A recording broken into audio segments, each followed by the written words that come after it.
Welcome to our session on the curious case of pickleball. A game that's been turning heads everywhere, even if some of us are a bit skeptical about its hype. Absolutely. It's fascinating how a sport that seems like a mix of tennis, ping pong, and badminton has managed to capture so many hearts. Right? I mean, on the surface it's like, just a backyard game with a quirky name, but there's actually some depth to its appeal. Exactly. You see, the game is played on a smaller court with a net and uses solid paddles along with a perforated plastic ball, which makes it super accessible. Yeah, and it's really interesting how the rules are simple enough to allow beginners to just, Yep, dive in without too much practice. That simplicity is key to its popularity. for sure. It's like if you compare it to, say, tennis, the smaller court means you're not running miles around, making it easier on everyone's joints. And I get that. People love a good workout that doesn't turn into an Olympic sprint. I mean, why drag along the exhaustion if you just want to have fun, right? Exactly.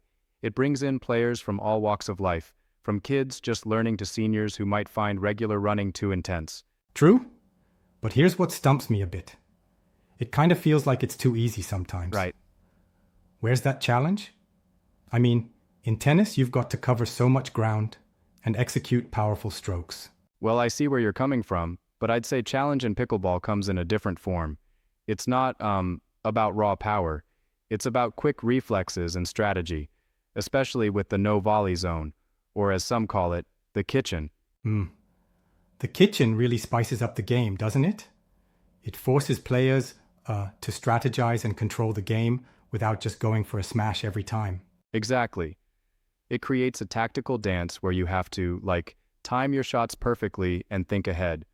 Sort of like chess, but with paddles. Yeah, it's like the quickness and precision needed, especially at higher levels, really shows that pickleball isn't just for folks who want a leisurely stroll around the court. And let's talk about how it's drawn people together socially.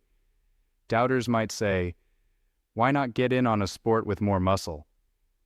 But the inclusive nature of pickleball makes it a perfect social outlet. Right? The social vibe is huge. I mean, couples, friends, even complete strangers can team up in doubles, facilitating great conversations and team spirit. Absolutely, and that community spirit, paired with its accessibility, is what's helped it mushroom beyond just being a passing fad. For sure. Though, I'm still hung up on another point, the noise factor. Those plastic balls and paddles create that repetitive popping sound.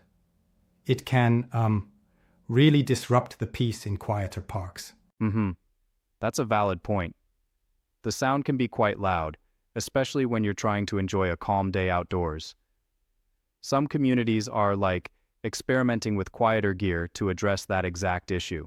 Yeah, I mean, it's not just a fresh game issue, but a community challenge too, as some tennis players have grumbled about pickleball taking over the courts.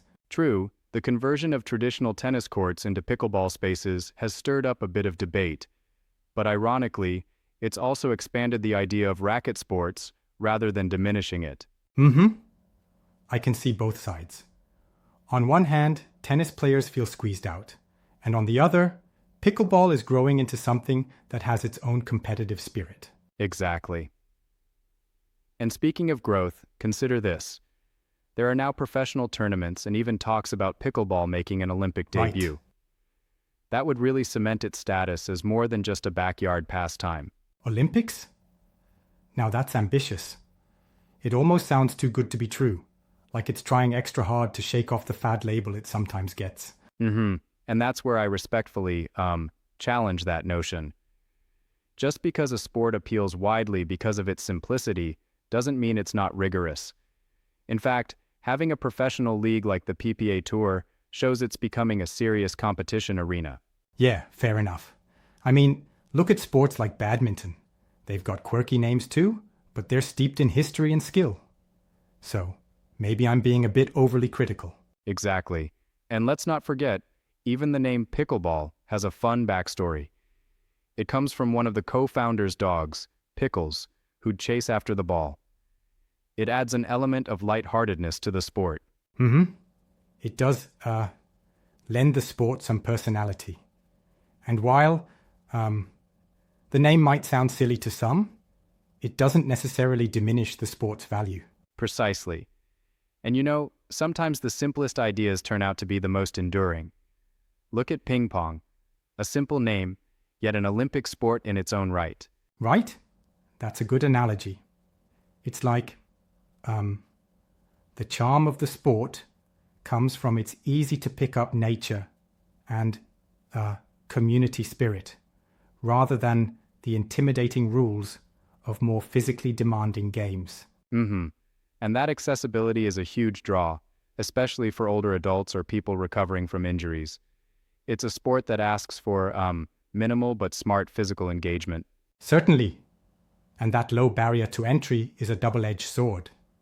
It invites everyone, but at the same time, it sometimes makes the game look less intense compared to what most traditional sports require. And that's where the real beauty of pickleball lies. It proves that not every sport needs to be a high adrenaline, heart-pounding marathon to be enjoyable or challenging. Yeah, I get that now. Perhaps my initial dismissiveness came off as a bit narrow-minded. I see that pickleball has carved out its own niche, blending fun, strategy, and community. Exactly. Plus, when you see people of various ages enjoying the game, that's a testament to its design. It's a game that's about smart play rather than brute force. Right? And as much as I was critiquing its simplicity, it does remind me that sometimes the best sports are the ones that welcome everyone. Indeed. And while it's true that the media buzz can make it seem overhyped, that attention is also fueling dedicated infrastructure like specialized courts and community programs. And speaking of infrastructure, I've heard that some local parks are starting to set designated pickleball times to avoid conflict with other sports. That seems like a smart compromise. Absolutely. It's all about balance, ensuring that traditional sports still have their space while also allowing pickleball to, spread its wings and grow. And honestly, there's a sort of charm in embracing something new that can evolve over time. Who knows? Maybe we'll see innovations in equipment soon that reduce that iconic popping noise. Innovations like quieter paddles or softer balls might just smooth out those rough edges. It's a sign that the sport is still evolving and responding to its growing community. Right? And it's interesting to compare how a sport's identity can be shaped by both tradition and new ideas. I feel like now I'm actually intrigued enough to maybe give it a try. That's exactly the spirit. Sometimes you have to jump in and experience it to truly appreciate the nuances. Who knows? You might find that the strategic gameplay and social interaction are just what you needed.